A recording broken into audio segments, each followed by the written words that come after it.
Hello, hello. Good morning. Happy Wednesday, August 5th. That's the one. Week comes at you fast, man. It's hump day then. It's Wednesday, August 5th. I'm Manila Chan, that's Ted Rall.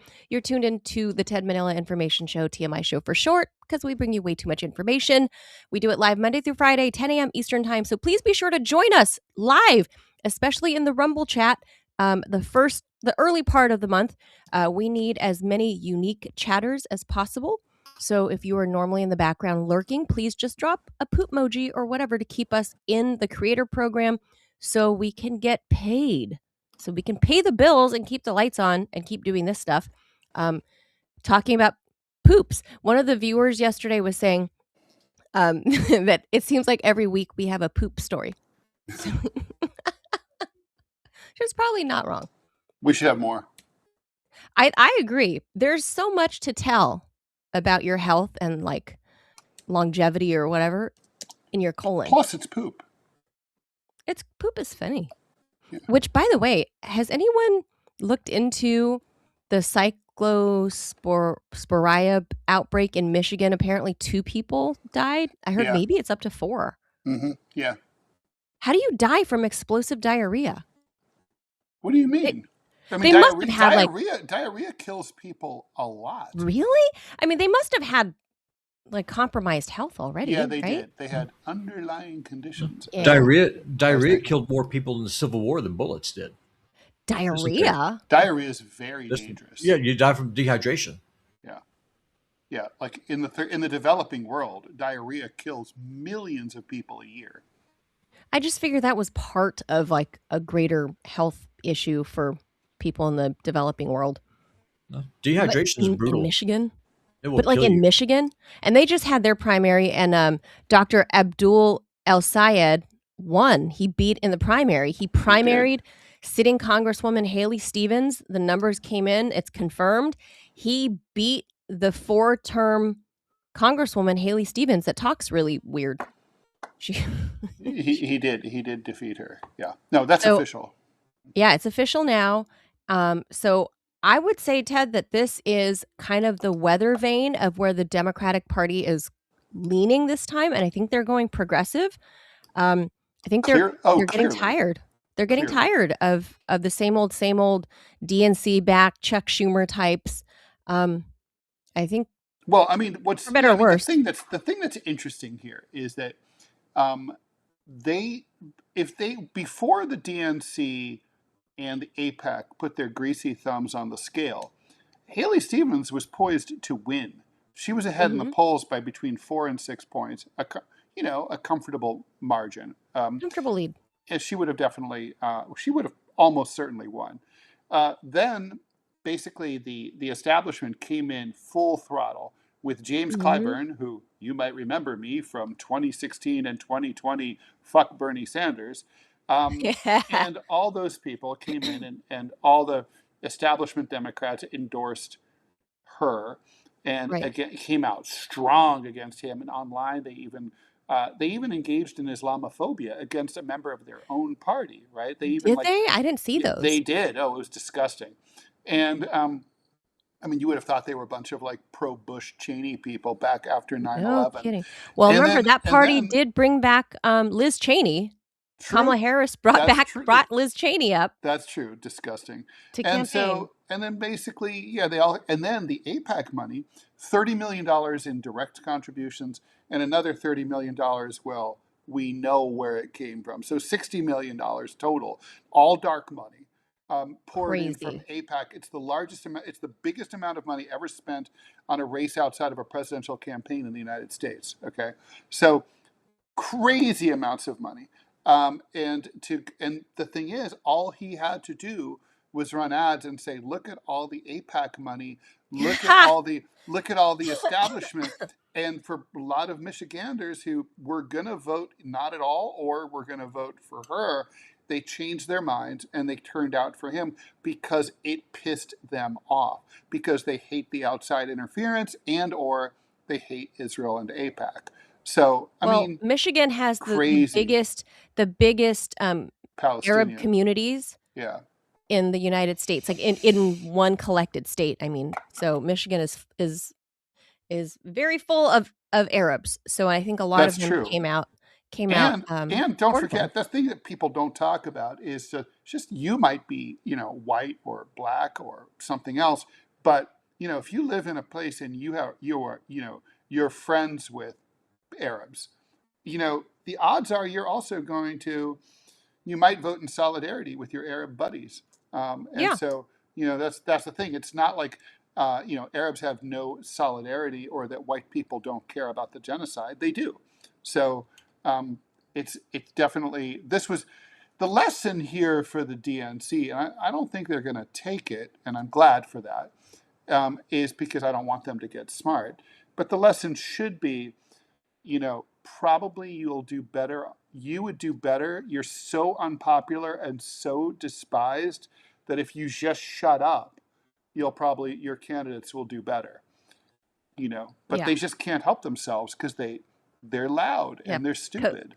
Collecting that money from APAC just backfired royally. Oh, I think it's gonna in catastrophic. November. Well, we'll see. I mean, it's not going to be an unchallenging race because Saeed has to beat not only a Republican opponent in a swing state that has voted for Donald Trump. He's got to vote. He's got to vote again. He's got to go against his own party, who are going to be trying to stab him in the back Well, because they would the rather seat that he's lose gonna to the Republicans. the seat that he's trying to fill is being It's held vacated by a Democrat. correct. So Yeah. it's very. I mean, I think it could be a toss up, but I think it'll still go in the Democrats' favor, and in this case, it'll be El Sayed. So We shall we'll see. see. We will see. But Haley Stevens, what a weird like. She I has this can't. strange accent. And she has a strange affect. And Yeah, also, there's man, strange I about mean, her. there was a candidate quality gap here too, right? I mean, like the debate was fucking embarrassing. She was horrible. I Yeah, mean, the this is woman is not. She's just not great. What can I say? yeah. So She was a I was weak surprised she candidate was anyway. elected. I was surprised she was elected that she had this seat in the first place. Well, she didn't have this seat. She had another seat. Yeah, she had Well, a House seat. still, that she was an elected official. I know. It's like what? So, like, Yeah. you guys voted for her? So I'm starting to question the Michiganders in the first place that No, put her in a seat. So not there you go. not unreasonable. All right, let's hit the topics. All right.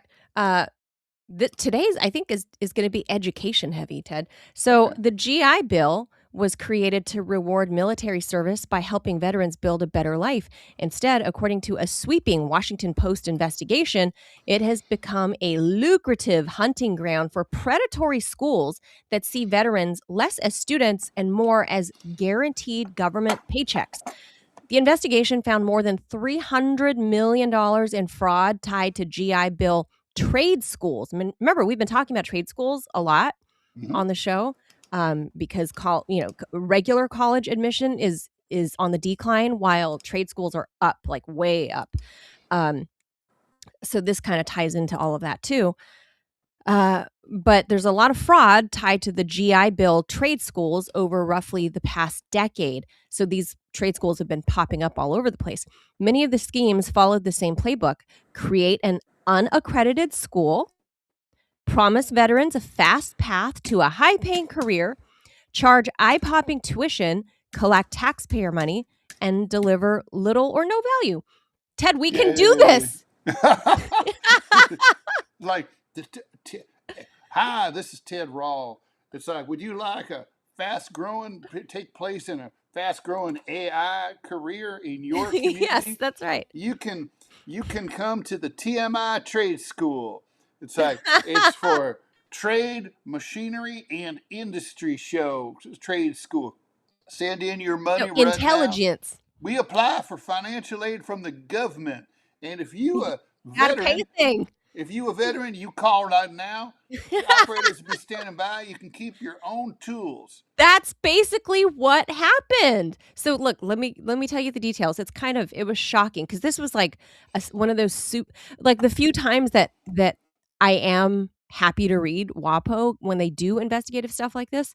These are the pay only articles. So, the vast majority of the country isn't paying to read the Washington Post, right?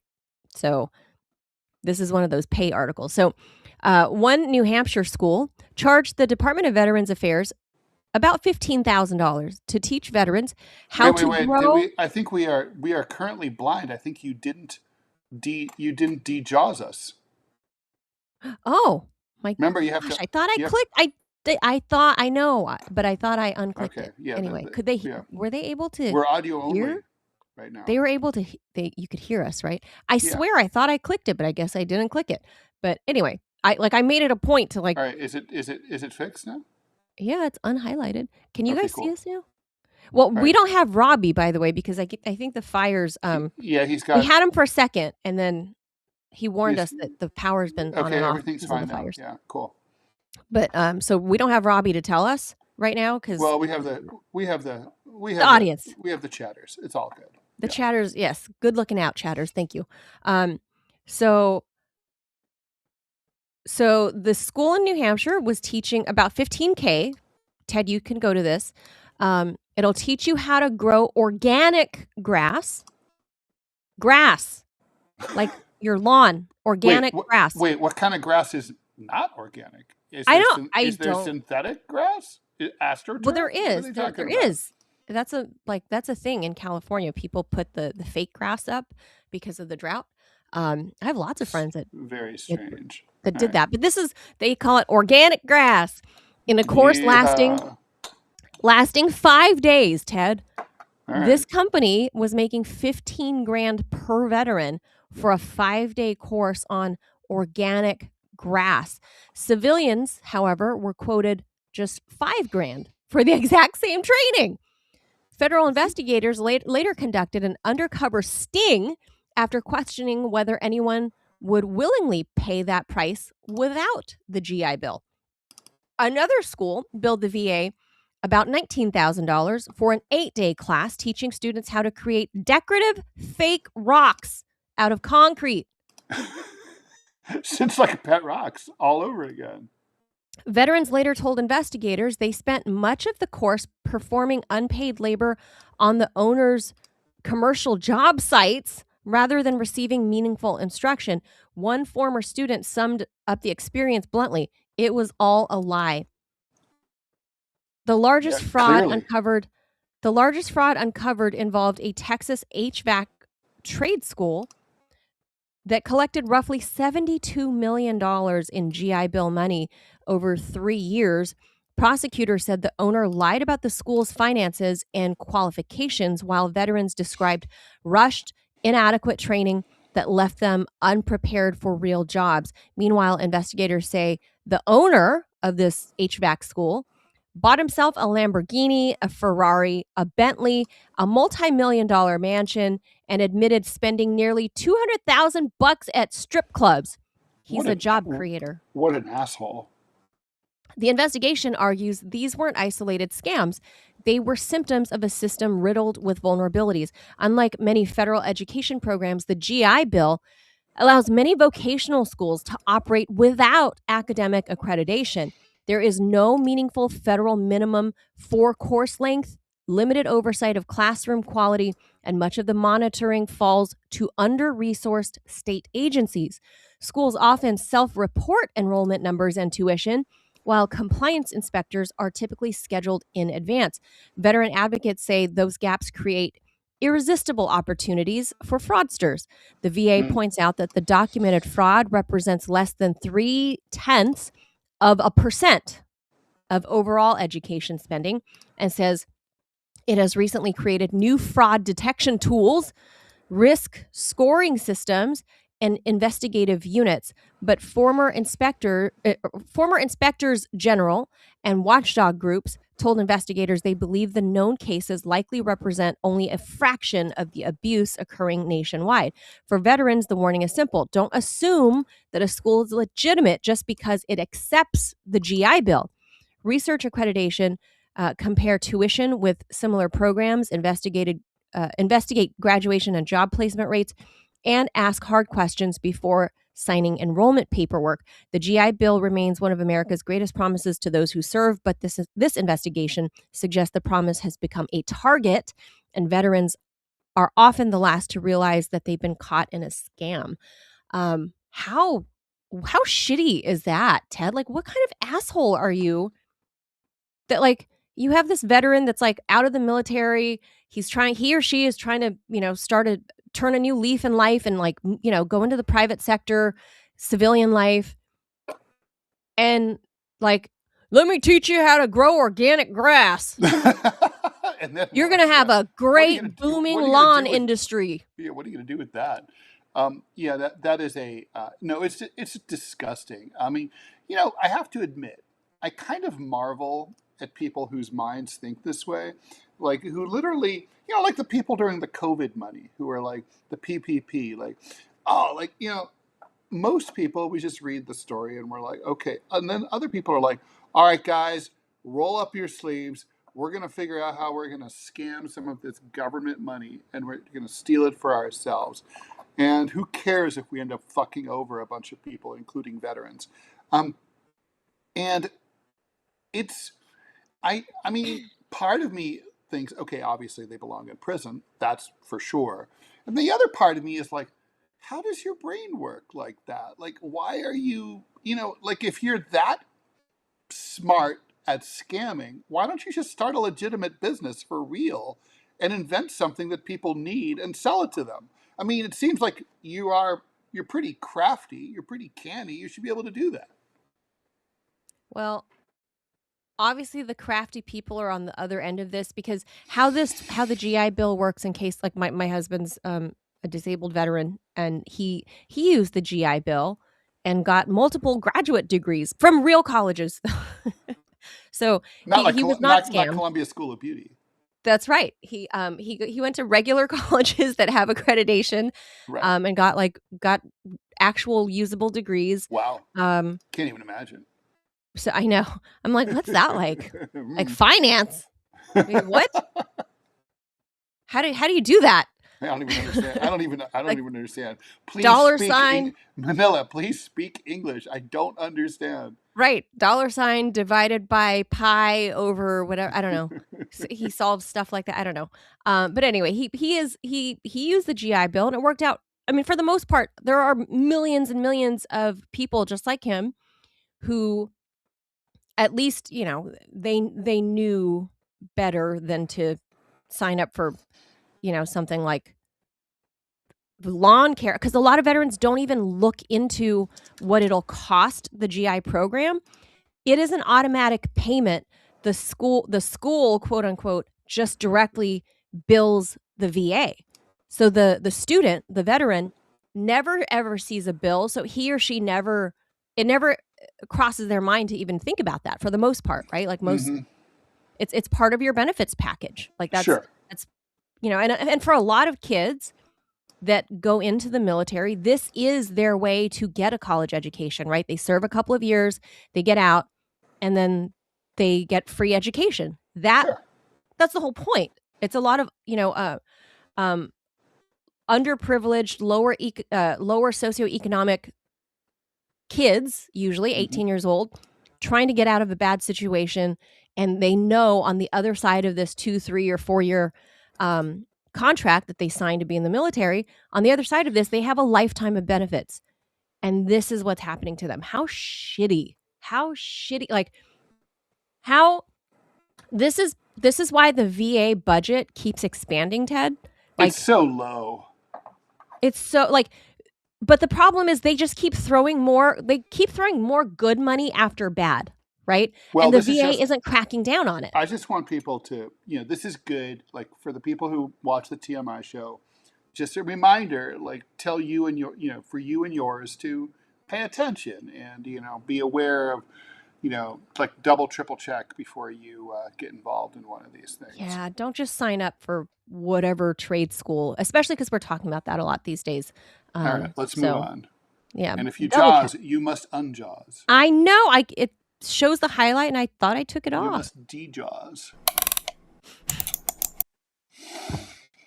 In modern financial markets, milliseconds matter. Trading firms spend billions of dollars building faster networks, servers, and algorithms to gain an edge measured in fractions of a second. Now, Trump has introduced his variation on this, his own social media posts. Trump Media and Technology Group has now launched Truth API. It's a so called premium service that offers a unique product. It tells institutional clients that they will get the fastest possible access to Trump's Truth Social posts, including and also those from other influential MAGA accounts. You pay as much as 100 grand a month or 60 grand a month under multi-year contracts. So the posts are not actually technically released early. Trump media says they appear publicly at exactly the same time, but direct data feeds reach automated trading systems milliseconds faster than consumer apps, browsers, or public internet traffic. Normally, that really wouldn't matter, but Trump's posts, as we know, can move markets. His announcements on tariffs, military actions, energy policy, and individual companies have repeatedly sent stocks, commodities, and currencies sharply higher or lower. Investors now monitor his account like they watch government economic reports. So, obviously, there are ethical concerns here. Trump is the most important figure by far on Truth Social and the largest financial beneficiary of its parent company. Every institutional subscription raises more money for his grift. Critics, and it's emolumentastic. Critics say the arrangement risks creating a two-tiered market. Hedge funds and trading firms are able to spend six figures. They gain a speed advantage over ordinary investors reacting through news alerts or social media. So far, no regulator has said that this violates securities laws. Of course, the regulators all work for Trump, and Trump media describes it as a standard commercial data product. But maybe not so much. Financial firms have long paid for faster information, but Truth API builds on this trend to transform the public communications of the President of the United States into a premium Bloomberg-like market feed. What? Obviously, this is a massive conflict of interest. Yeah, I'm trying to process how this isn't like a conflict of interest. Like Well, it I is, thought when you're obviously. I thought when you're a president that you're supposed to like distance yourself from whatever businesses you may or may not have had before, or like create like a blind trust or whatever. But I remember Trump doing that the first term, Yeah, but it's but not this in the. term he's It's like, not. "Fuck It's it." not. There's no law, right? It's just a. It's more just like. Oh, I mean, the thing is, one no of the more law. profound quotes that I remember when Trump became president was some expert saying, "We're about to learn from Donald Trump how much of the American system is not based on law; it's based on norms." And it was a norm that said that presidents shouldn't be profiteering from the Oh, presidency. But there's nothing. I mean, he can do it. It's an emolument, okay, which is an impeachable right. offense. But impeachment is a political process, not a it's not a legal process. Right, right. So, basically they can decide to impeach if they want, but it's not against the law. So, unfortunately, it ought to be, but it It's isn't. frowned upon is what you're saying. Right? It's gauche, it's tacky. Now, adding to this is the Supreme Court ruling granting Trump virtual immunity for almost anything he does while he's in office, and Right. so But that's he's also not a law, right? but That's he well just the American way. that's a Supreme Court ruling. The Oh, question this is one is a Supreme Court. how would the Okay. Supreme Court rule? How would the SCOTUS ruling be interpreted if it were challenged in court? And that's anybody's guess. The question is, if someone were to, let's say, let's say there were a civil lawsuit brought by an investor who was disadvantaged by something like this, and sued Trump and said, "Listen, because Trump did this and sold special access to institutional investors, I ended up getting burned on a stock trade that I wouldn't have gotten burned on." I think you could easily build a case like that. Then, if it were to come to court, the court would have to determine was this was Trump rendered immune. I suspect they would say no, because the Supreme Court ruling specifically relates to, it immunizes Trump not for anything he does. It's just like anything he Right. does as president. In other words, as part of his presidential duties. This is not part of his presidential duties. This is business. That's a Right. side business. So like It's his side hustle. it's his side hustle, right? So it's like, I think it would not protect him, but I think he thinks it is. And that's why he's kind of going crazy right now, trying to grift as quickly as possible, figuring that some plaintiffs will be cowed by this Supreme Court ruling. Well, I mean, doesn't this just open a can of worms for other lawmakers and officials in the government who can sway markets? It would be like if I know Jerome Powell's not in the seat anymore, but if he were, and he's like, oh, I'm going to open my own, I don't know, Twitter, like, which is what Truth Social is, right? It's like a knockoff of, it's like cheap Twitter. Sure. But if Jerome Powell decided, I'm going to make a social media site, and anyone that joins will, I'm going to make comments about the housing market there. Sure. Like, I'm going to talk about interest rates and stuff. There's no law that prevents him from doing that. And Bloomberg and all these people, you guys can sign up for $60,000 a month. So you'll get the milliseconds notice that my tweet is going up, because my tweet will then be blasted out everywhere else on a 5-second delay, a 10-second delay, right? It'll be public. But you get the 10-second access. Yep. That changes markets. The same thing with Trump. It's like, if we're going to World War III with Iran, that will change oil futures like literally in a millisecond, right?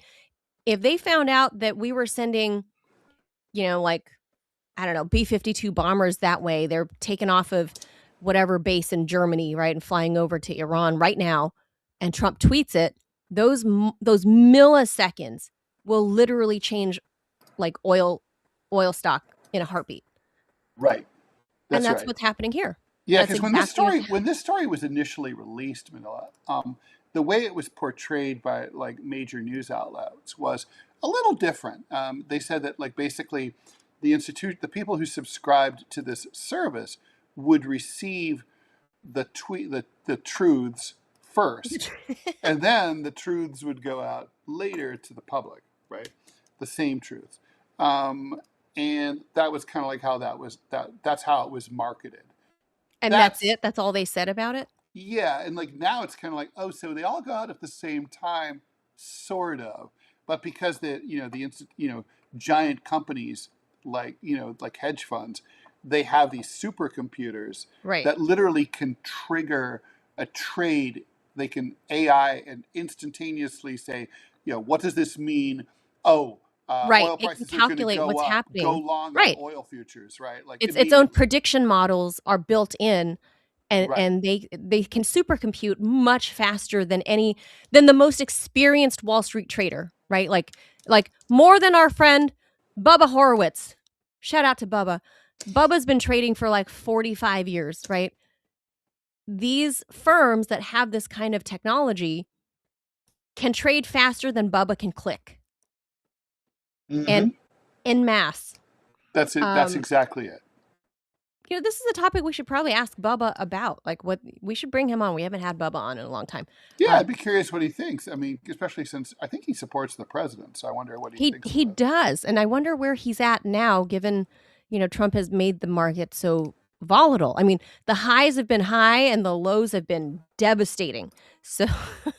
Yeah, I don't think Bubba's a big fan of volatility, as I recall. I don't think so. I think he's a pretty steady, even-keeled trader. I don't think he likes going into taking big risks.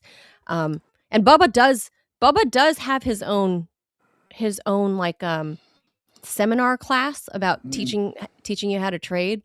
So that's cool. Yeah, I don't think he tries to bill people. I don't think he tries to bilk the GI Bill, though. Well, that's our job. That's the TMI trade school. Like it's organic grass. That there is Dean Manila, and I am Provost Ted, and welcome to our trade school. You're gonna teach cartooning so people they can then take the trade to like Cartooning Atlantic City. is the trade of the future. They can go to Atlantic City at the boardwalk. Everybody who draws cartoons becomes worth trillions of dollars. Look at Charles Schultz.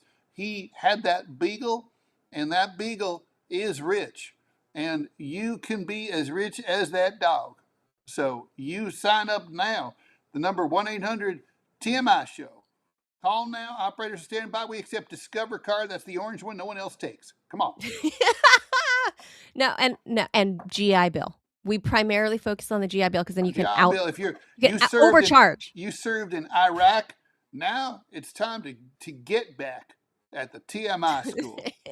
That's right. Of cartooning and beauty. I will teach people how to cut their own hair. My unaccredited beauty school. I will teach you how to use this pen, this one pen, and you will learn how to draw. You can draw as goodly as I can. And you can save thousands by cutting your own hair. You will save thousands of Zimbabwean dollars. That's right.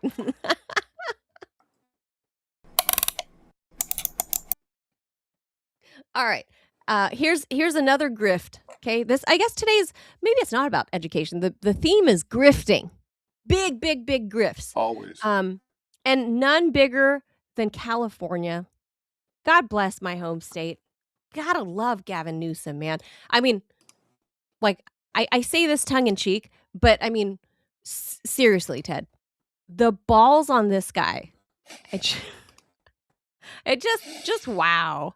Just wow. Story just comes out that he was like stooping his best friend's wife, right? Like all of this stuff. And he's like ready to he's prepping himself. Come on. Who hasn't fucked their best friend's spouse? Oh, I mean, my God. Really? Just the balls on this guy. You really have to kind of commend him because of like the big balls on Newsom. So this story came out yesterday. So California Governor Gavin Newsom is facing renewed scrutiny over an often overlooked feature of California politics, something called behested payments, a legal system. Yeah, right? Behested, at the behest of. It's literally like the definition of like at the behest of the governor. A legal system that allows elected officials to ask corporations, labor unions, native tribes, and other special interests to donate unlimited sums of money, not to political campaigns, but to charities, nonprofits, and public causes that the behestor, in this case, this would be Gavin Newsom, that they ask you to donate to. Mm-hmm. So it'd be like Gavin Newsom phones up Mark Zuckerberg, and this is true. This is like part of the investigation. Zuckerberg and Facebook are one of the biggest behested payees in the state of California, or payors. Mm-hmm. They're one of the biggest payors in California. So Newsom phones up Zuck all the time, and it's like, hey, you really ought to donate this X millions of dollars. Right? Just like that. The governor can do that. Here's why. So since first winning statewide office back in 2011, Newsom has reportedly solicited roughly $347 million through this practice, including more than $340 million, so the bulk of it, during his tenure right now as governor, $5 million plus while serving as lieutenant governor. By comparison, former Governor Jerry Brown reported only about 1/10 of that amount over a comparable period. Unlike campaign contributions, behested payments are not subject to California's strict contribution limits because the money never enters a campaign account. Instead, donors write checks directly to third-party organizations identified by the elected official. In this case, it's Gavin. Supporters argue the system allows governors to mobilize private capital quickly for things such as disaster relief, charitable initiatives, and public-private partnerships without relying solely on the taxpayer dollar. Newsom's office has previously pointed to wildfire recovery, homelessness initiatives, and nonprofit programs as examples of the practice serving legitimate public purposes. So, yes, they are going to good things, but it's still another conflict of interest, in my opinion, anyway. Critics, however, argue the arrangement creates an obvious ethical dilemma. Yeah. Duh. Many of the organizations writing 7- and 8-figure checks also have substantial business before the state. Major Gee, corporations, what a coincidence.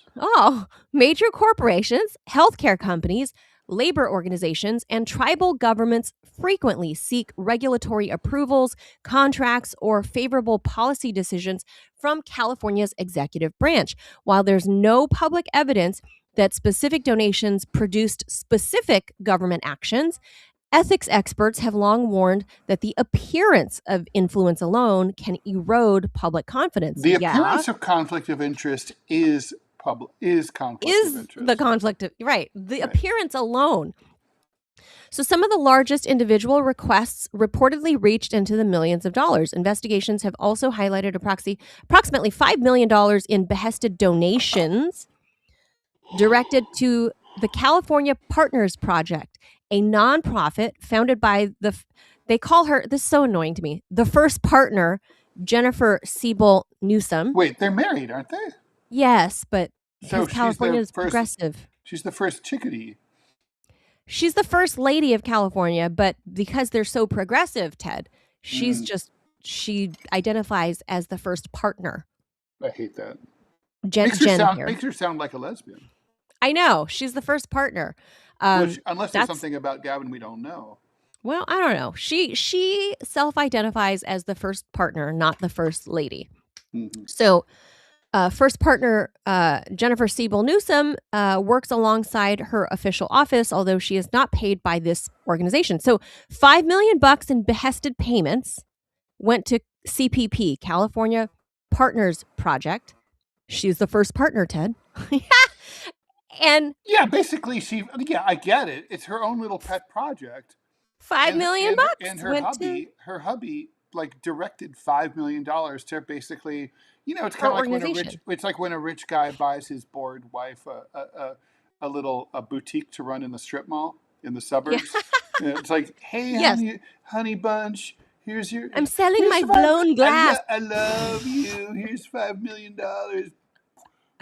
for her organization. Yeah. So this issue has taken on greater significance as Newsom increasingly positions himself as a national Democratic figure and a potential 2028 presidential contender. At the same time, California's political watchdog recently fined the governor $31,500 for reporting $5.5 million in behested donations after state disclosure deadlines. So state disclosure deadlines are 31 days from the moment it hits any place, like where you make the donation and the donation has been made. You have 31 days. So old Gavi there missed a couple of days, I guess. So he's been fined just over 30 grand. Although the commission did not allege the donations themselves were illegal. It was just a penalty for late filing. The broader question extends well beyond the governor. Modern politics increasingly relies on funding streams that exist outside traditional campaign finance laws. Behested payments occupy one of those gray areas, legal, transparent through disclosure requirements, yet capable of moving hundreds of millions of dollars at the request of the elected official. Whether the practice represents efficient public-private cooperation or an invitation to pay-to-play politics, I'm going to go with the latter, remains a matter of fierce debate. But with nearly $350 million raised through the system, California has become the nation's most prominent test case for where legal fundraising ends and political influence begins. What do you think about that, Ted? Behested payments? No one's ever heard of this shit. No, nobody's ever heard of it. It's disgusting. California is a fucking cesspool of corruption, as I learned up close and personal. And it's amazing to me how a state that could purport to be progressive and lefty, allows this shit to happen. It's so gross. It's so dirty. But here's the thing, Ted. oh, what is his face? From Illinois, Blagojevich, Blago. Yeah. Remember Who went to prison? went to prison because allegedly he was like, "Hey, so you want to take the Senate seat vacated by Obama?" So dude serves like 10 years or something, some ridiculous amount of time in prison for what is tantamount to like, you scratch my back, I'll scratch yours, but there's no hard, I don't know. I didn't personally think there was a lot of hard evidence to say that he said, No, I mean, you I can think buy the honestly, seat. I think he was really not treated fairly. Yeah, I think it was really like they really threw the book at him just to make an example of him. But Well, here they had you it out for have, him. Yeah. they totally did. But here you have my home state governor who is greasy AF, getting his palms greased like his extended palm, right? It's like you can grease my wife's palm and then she'll take care of me on the back end, right? Like it's your behested payments are basically like a loophole, a workaround to getting what you want from the governor. So if you're a Native American tribe and you want to, let's say, open another casino, because California has a lot of them, you and it's going to require X amount of water access and blah blah blah, and state regulations say it's going to take 8 months before an inspector can get there. But then you call the governor and you're like, hey, I know you've really been working on this project where you want the kids in XYZ district to have brand new computers. We're going to buy brand new computers and donate money to the schools. Would that make you happy, Governor? The governor says yes. And then the governor can go on TV and be like, in a public-private partnership with tribe, blah, blah, blah, we're doing this. And the kids at, San Francisco Rose Elementary, they're all getting private computers, laptops, blah, blah, blah. And the school's getting, $100,000 this year, thanks to tribe, blah, blah, blah. Yeah. And then, sure, it's not a direct bribe to the governor, but the governor gets his clout. And then on the back end, the governor's like, I'm just going to go ahead and approve the water rights for this new casino, right? Like that's how this works. That is how this works. Yeah. This is exactly what this is. And not to blame the Native Americans, obviously, but it's one example of like an interest group, if you will. I mean, obviously a tribe they are an interest group, but broader than that. So trade unions, it could be anything, but the governor can literally call Mark Zuckerberg being one of the prime examples, calls Zuck and is like, bro, hey, bro,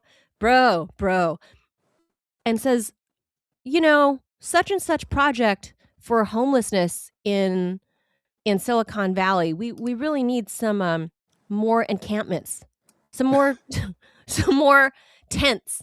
Can you donate a few $1,000,000 to such and such nonprofit organization? It's like, love you, man. Yeah, bro. And Zuckerberg does it. I mean, he was part of, like, they investigated that Facebook and Zuck was the top donor to behested payments. So so Ted, now we know that's why he and Priscilla, that's why they have that whole fucking compound happening. This shit's not going to help his reelection, his presidential campaign in 2 years. Yeah. No, of course not. But it's going to look really bad. But now everybody knows about behested payments. There are other states in the union that do it. California is just obviously the most egregious. And probably, highest profile and probably, without a doubt, biggest scale, right? Yeah. So other states do this. Look into your own home state.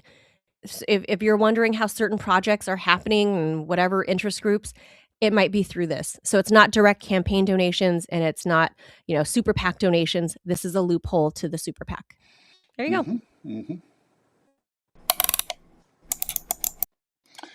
And last but not least, for residents of Haven Plaza in Manhattan's Alphabet City neighborhood, the most basic. Wait, where's that? That's the Lower East Side, sort of. Lower East Side. So it's basically like past Chelsea. So Chelsea's on the west side in the 20s. Oh. in the 20s. Alphabet Okay. City is like the single digits from 14th Street from down to Houston Street. Oh, okay. It's called Alphabet City because it has avenues instead of first, second, third. It has avenues A, B, C, D. Oh, I've not Okay. been to that area then because I don't ever remember seeing alphabet streets in New York. So I've Yeah, never so been there. it used to be a sketchy area. Not Oh, anymore, but it used to be. It was like, but it's kind of the northern Lower East Side. Um, northern. Okay, okay. yeah. So anyway, for residents in that area, the most basic act of daily life has become a public health gamble.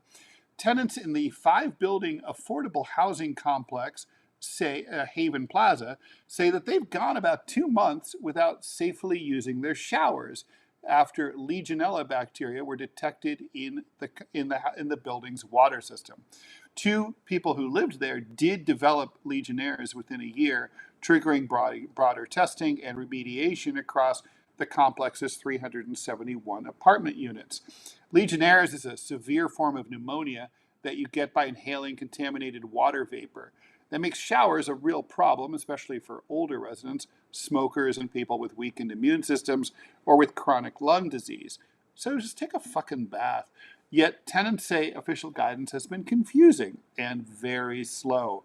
Shocking that the New York City bureaucracy could be like that. Some families have resorted to heating pots of water for baths. One mother described boiling water simply to keep her 8-year-old son from bathing in freezing water. Well, yeah. Residents have demanded mobile showers, rent relief, and clearer information about when their water will eventually be considered safe again. Catholic Homes of New York, which owns the property, and Wavecrest Management say a full testing and treatment program began after the second victim was identified. A city-approved remediation plan reportedly began in late July, but residents say they still lacked a firm timetable for it to be resolved. Now it's a political crisis. Residents and local officials have questioned why Zohran Mamdani, the new mayor of New York, appears focused on high-profile announcements and housing tours while people in Haven Plaza struggle for attention. City council leaders are now demanding oversight and stronger rules for buildings vulnerable to Legionella contamination. So basically, hundreds of people can't even take a friggin' shower, and no one much seems to care. And these City aren't government. unhoused people, Ted, as we No, say in these are California. highly housed people. Are these are these projects or like what? No, this is No? just Regular apartments? This is just an apartment building. Yeah. Mhm. So okay, so we've not heard much from the mayor about this, right? No. I've done real estate in California, so I know like the responsibility of like California landlords, but what kind of laws are there in New York that require the building owner? Like somebody has to be in charge of the pipes and where the water access goes. I mean, Yes, the health department. The health department supervises it. Obviously, the building owners are responsible to provide a safe habitation. Clean water is obviously one of the basic metrics right. of Is that. this water? Is this poison water? Is this like the source of the water? Have they traced it back? Do they know if the source is and what's bad? The thing is, Legionnaire's disease that's not the only building. Okay, lots of buildings in New York have now tested positive for it. Oh God! So it's around. And oh God! So this is it just in a the place water where 2 system? people died. Yeah, it's in the water. It's in the So it's not the pipes of this building. It's in the water system. Oh well, nobody really knows how it's spreading. Yeah, from that's what I'm building saying. To building. Like they don't know the source. I have a theory though. So you know those traditional Edward Hopper paintings that show the traditional like water towers on the older buildings in New York City that have like the pointed top and then there's cylinders underneath. It's very like iconic. the one in LA where the girl was found dead. Yeah. So there's a lot like of those still in New York, right? And I lived in a building on 101st Street that had one of those, and the super was confiding to me that they have to be cleaned from time to time because at the point where the roof meets the side, there's a gap, and that gap is there? so that there has to be ventilation. The air has Yeah. to be able to, the water has to be able to aerate, right? Sure. Well, where there's gaps, there There's be poop. I was gonna say there's poop, Monsieur le Pigeon. So the pigeons, but they don't put fucking screens so the around the pigeons gap. get in and they drown in the water Oh all the no! time, all the time. So like one of the super's jobs is to go in there with a like pool scooper, a pool skimmer, and scoop out the dead birds, right?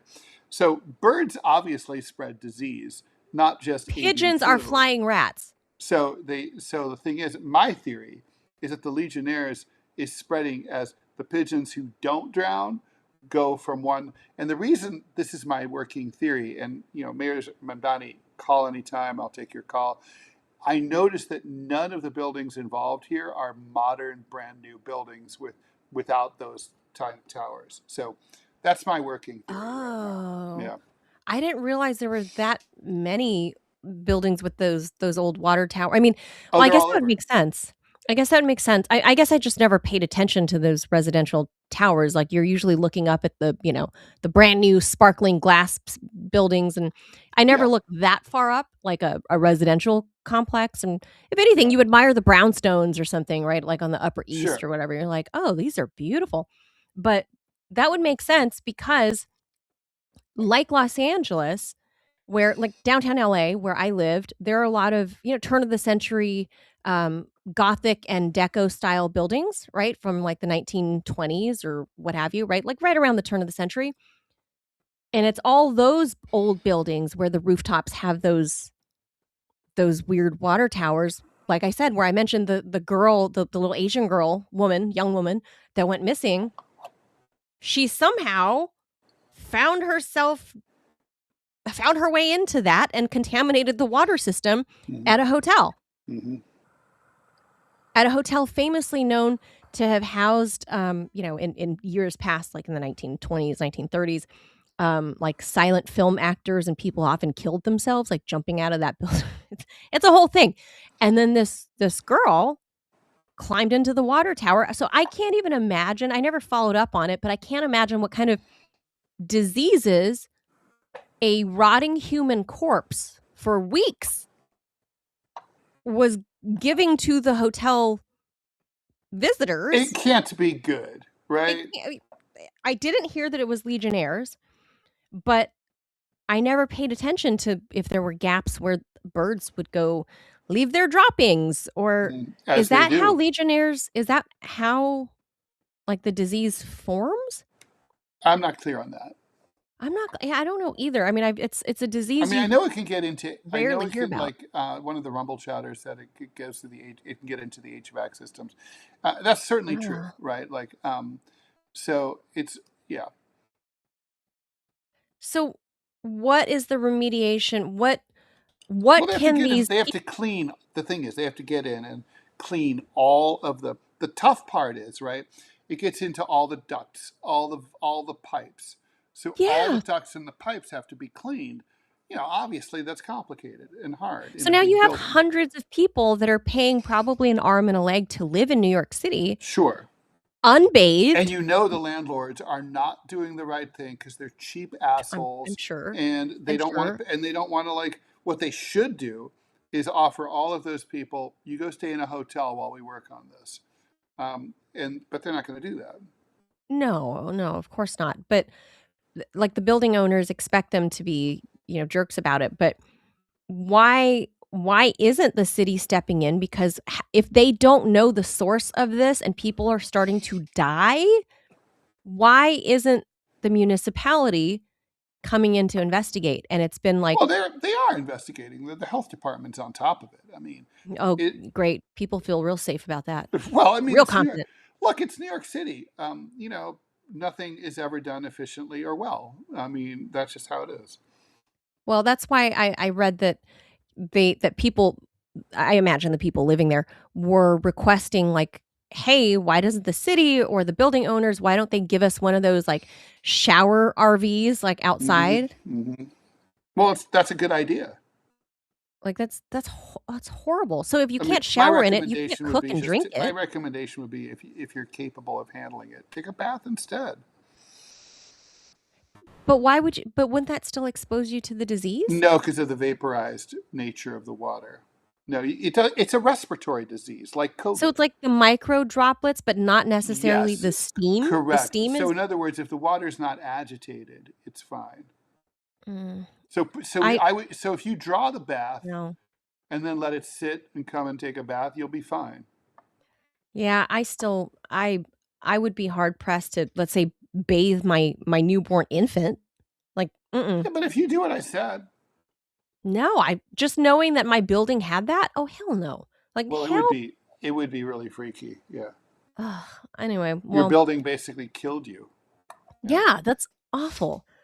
Ugh, all right, well, there's your news for Wednesday. Grifting and your building is poisoning you. So Yeah, so take it easy. so there you go. So check Are your we, water, are we check going to your do schools. Perez Hilton tomorrow? Oh, but why is that even a story, Perez Hilton? Because of the way he did it. Oh, I didn't read the details. I'm just so disinterested in I don't give a Perez shit about Hilton. Perez Hilton, but the dude basically decided to he basically fucked Off. himself up on the air. Ugh. So that's the point. It's like, do you remember like that? Do you remember that famous? There were a couple of cases of news anchors who basically were like one case where a guy's like, "You guys hear about more gun violence, but you don't really ever take it seriously." Well, I'm bringing the story home, and he pulled out a gun from under the desk and shot No, himself on the evening news. I'm no, gonna look this up now. Hold on. no. God, Um, that's awful. I do remember in California, I would say 1995 or 1996. You know, we love high-speed chases in the motherland, right? mhm. We're famous for that. We have whole channels dedicated to dedicated to high-speed freeway chases in California. So the choppers overhead, I forget what freeway it is, but I think it's somewhere in the valley. The guy finally stops on the freeway. The CHP is involved. The cops are involved, and they block off the freeway. The guy has a standoff in his little pickup truck, in his little old Toyota pickup truck, and it's going on for several minutes, like 10, 15, 20 minutes. So finally, dude gets out of his little Toyota pickup, shoots his dog live on TV with the choppers overhead on live As one TV. does. And then so I was watching this. I gasped, and then within a moment he does the same thing to himself live on TV, and the Fox local helicopter people were like, "Oh my god." And the camera's fumbling and they're like, "Oh my god." And so that is actually what prompted local news, at least in California, to To add institute a delay. the delay. All right, so listen, here's what I'm kind of confusing an incident that inspired Network, the movie. So Oh. Christine Chubbuck, this actually happened in 1974. She was a TV reporter in Sarasota, Florida. During her live morning talk show, Suncoast Digest, she announced a mock suicide statement, pulled out a gun, and shot herself on the air. A woman? It was a woman, yeah, Christine Chubbuck. Oh my Unfortunate name. Then god. there, Bud in 1987, Dwyer, 1987, the Pennsylvania state treasurer at the time, he called a televised news conference the day before his sentencing for bribery. During the live broadcast, Oh. he shot himself in front of the reporters because it was a major news event. Several local TV stations broadcast the footage unedited. And Oh. also in 1998, Dan Jones was a guy who was facing severe health complications. He had engaged in a standoff on an LA freeway. Local news That's this stations guy. covered the event live via helicopters. He shot himself on live TV. Yep. Yeah, That's the guy I'm talking about. That's the one. yeah. 95 or And then 96 Allison thereabouts. Parker and Adam Ward, this is a little different. They were both killed on the air by their What? colleague, a former employee. So the coworker went postal and Yeah, and blasted basically, everyone? yeah, in Virginia. Well, that's very different than Yeah, self-harm like Perez Hilton. yeah. It's very different. I mean, that's mental health issue. I don't know. I'm not like a fan. That's pop culture is not my world. But that's weird. Like, that's obviously you're having a mental health crisis in that moment. So, I don't know. I'd have to I have to read it, I guess. I stay away from like the gossip rags, and I view Perez Hilton as part of that world, and I'm not interested in that world. But ugh. But for this angle, ugh, what a yucky. Anyway, happy Wednesday. Indeed. Thanks, everybody. Make sure you drop us an emoji during the live chat. We appreciate the comments. Also, I Always. don't want to poo-poo all the people commenting, but the metrics require that we have live chat engagement. So if you drop us a line while we're live, that's how you help us we need stay in the program. We need that. So thank you very much. We're almost there.